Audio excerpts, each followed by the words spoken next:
안녕하십니까, 이동부입니다. 저는 대구 남구 시니어 클럽에서 사회복무요원으로 근무했었고요. 2023년 1월에 같은 기관의 노인 일자리 전담 인력으로 입사했습니다. 제가 어릴 적에 몸이 약해서 촌에 계신 할머니 손에서 유년 시절을 보냈었는데요. 마을에 계신 어르신들과 함께 얘기하고 생활하다 보니 자연스럽게 노인분들과 소통하는 데 익숙해졌고, 요양원이나 실버타운의 봉사활동을 다니면서 사회복지에 관심이 생겼습니다. 그래서 전공도 사회복지학을 선택하게 됐고요. 복무기간 동안 업무 지원을 하면서 간접적으로나마 노인 일자리 사업에 대해서 보고 배우게 되었습니다. 그러면서 이 분야에 관심이 생겼고, 보조하는 역할을 넘어서 직접 책임감을 가지고 운영을 해보고 싶다는 생각이 들었습니다.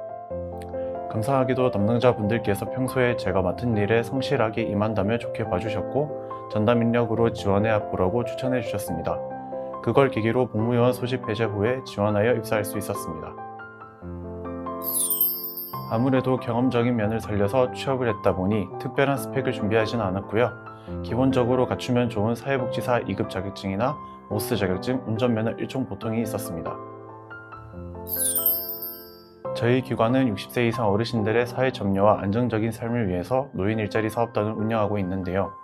저는 그 중에서도 공동작업장이라고 해서 노인분들이 상품을 조립, 생산, 선별해서 거래처에 납품하는 사업의 작업장을 전반적으로 관리하고 있습니다.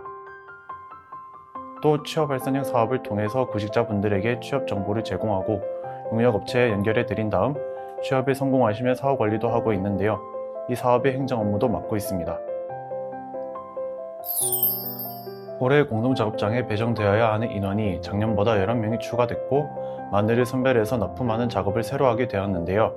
마늘 작업은 냄새 문제도 있고 작업 시간 대비 보수가 잘 나오지 않아서 어르신들의 인식이 별로 좋지 않았습니다. 따라서 참여자를 모집하는 데 난관이 있었습니다. 그래서 저는 현수막 게시나 전화 홍보, 지인 소개 등 다양한 방법을 통해서 일자리에 대해 꾸준히 홍보하는 동시에 어르신들이 이거 할만하겠다 라고 생각하실 수 있도록 근무 환경이나 조건을 많이 개선하고 어필했습니다. 그래서 좋은 결과가 있었는데요. 그렇게 노력하는 과정에서 저 혼자 해결한 것이 아니라 상급자분이나 직장 동료분들의 끊임없는 피드백과 도움이 있었습니다. 돌아보면 제가 요원으로 복무하던 때에도 뭔가 어려운 문제가 생기면 참으면서 끙끙 앓거나 혼자서만 판단하지 않았고, 담당자분이나 동료들과 소통하면서 많이 물어보고 함께 협업하면서 일을 했었는데, 그때의 경험들이 직장인으로서 일을 하면서도 좋은 습관으로 남은 것 같습니다.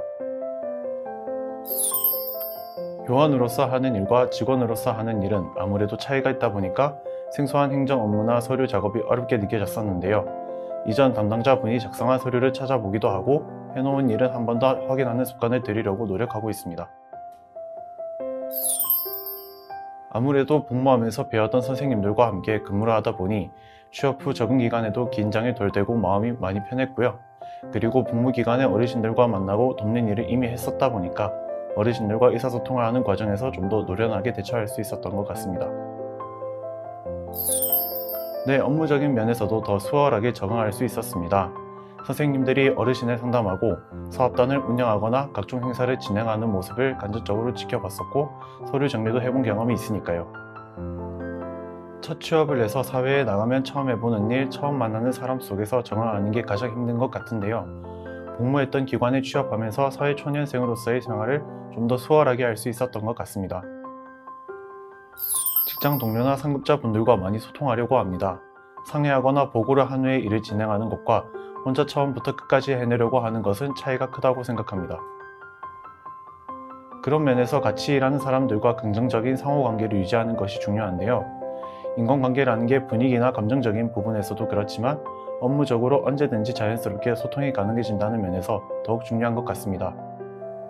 그렇게 호의적인 인간관계를 쌓기 위해서 상대방의 말을 경청하고 존중하려고 합니다. 상대가 한 말을 잘 듣고 기억하는 것은 신뢰감을 쌓는 데 좋은 수단이라고 생각합니다. 또 다른 원칙으로는 맡은 업무에 대해서 계속 관심을 가지고 자주 살피려고 합니다.